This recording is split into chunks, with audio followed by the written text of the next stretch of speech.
Today, we are digging into something major, a really critical global event. Those U.S. airstrikes on Iranian nuclear facilities happened just recently, June 21st, 22nd, 2025. Yeah, it's definitely high stakes and moving fast. Absolutely. So our mission here is simple. Unpack what the sources say happened, look at the strategic importance, the immediate global reactions, the regional fallout, and, where things might go from here, strictly based on the info you've shared. Exactly. The goal is clarity, connecting the dots without getting lost in the noise. It's a complex picture, but we need to understand it. Okay, so let's start at the beginning. What actually happened? What do the sources tell us about the strikes themselves, the timeline, the how? Right. So the sources point to a coordinated series of U.S. airstrikes. Happened over those 2 days, June 21st and 22nd. The targets were specific Iranian nuclear sites, Fordo, Natanz, and Isfahan. Key facilities. Key facilities, exactly. And the tools used were significant. We're talking B-2 stealth bombers. The ones known for radar evasion, right? Heavy payloads. Precisely. Armed with bunker buster munitions. The kind designed specifically to hit targets buried deep underground, hardened targets. Plus, Tomahawk missiles were involved for precision strikes. And there was coordination with Israel. Yes, that's a really notable point in the sources. Close coordination with Israeli operations, suggesting, well, perhaps a unified approach or at least parallel objectives. Okay, so the strikes happen, then come the reports, and often they clash. What were those initial competing stories right after? Well, yeah, you immediately saw two very different narratives emerge. From the U.S. side, President Trump declared it a spectacular military success. His words were that the sites were completely and totally obliterated. Strong language. Very strong. And Iran's version? Iran pushed back. They reported no serious radiation leaks. They claimed emergency evacuations had limited the fallout significantly. So right away, you have this information battle alongside the actual military action, each side trying to frame it.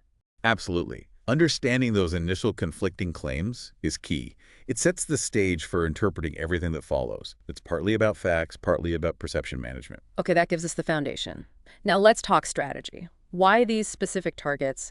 What's the deeper significance of hitting Fordo, Natanz, and Isfahan based on our sources? Fordo is particularly interesting. It's buried deep underground, under a mountain. Hitting it effectively demonstrates a U.S. capability, a precision strike capability against hardened, buried targets that, frankly, many thought wasn't really feasible. So it's a signal, not just damage. It's definitely a signal. It changes the calculus for anyone relying on deeply buried facilities for protection. It forces a rethink, globally perhaps, on what secure actually means for critical underground infrastructure. And Natanz and Isfahan. For Natanz and Isfahan, the sources indicate the strikes disrupted their enriched uranium activities. This represents a significant setback to Iran's nuclear program's progress, at least in the short to medium term. And how does this fit into the wider regional context? You mentioned Israel earlier. Right, context is crucial here. These U.S. strikes didn't happen in a vacuum. They followed Israel's own strikes just about a week earlier, June 13th. Those Israeli strikes reportedly hit Iranian military and nuclear infrastructure too, and significantly killed top IRGC commanders. People like Hossein Salami. The Islamic Revolutionary Guard Corps. Exactly. So you see this pattern, this acceleration of actions targeting Iran's capabilities and leadership within a very short time frame. It suggests an escalating dynamic. Which naturally leads to the global reactions. How did the international community respond to these U.S. strikes, according to the information we have? Swiftly and quite intensely. Iran's foreign minister, unsurprisingly, called the strikes outrageous, vowed everlasting consequences.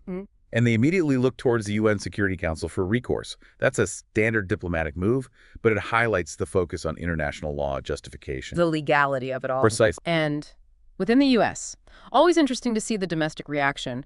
Sources showed a divide. A clear divide, yes. On one side, Republicans, folks like Senator Lindsey Graham, were reported as applauding the action, seeing it as necessary, perhaps overdue. And the Democrats. Democrats, figures like Representatives Jim Himes and Hakeem Jeffries, raised serious questions, constitutional objections, war powers concerns, questioning the legal basis for the president to authorize such a strike without, explicit congressional approval. So two distinct viewpoints there, reflecting that ongoing debate about executive power and foreign military actions. Exactly. And internationally, beyond Iran and the U.S., the UN Secretary General voiced strong concern, called it a dangerous escalation. The EU, the UK, they urged restraint, a return to diplomacy. And the economic angle. Yes. Other nations immediately worried about oil supplies, potential disruption in the Gulf region.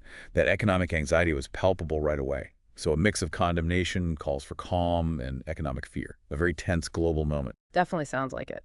So while the diplomats are talking, things are happening on the ground. What was Iran's immediate, concrete response to being hit? How did that play out regionally? Iran didn't wait long to retaliate.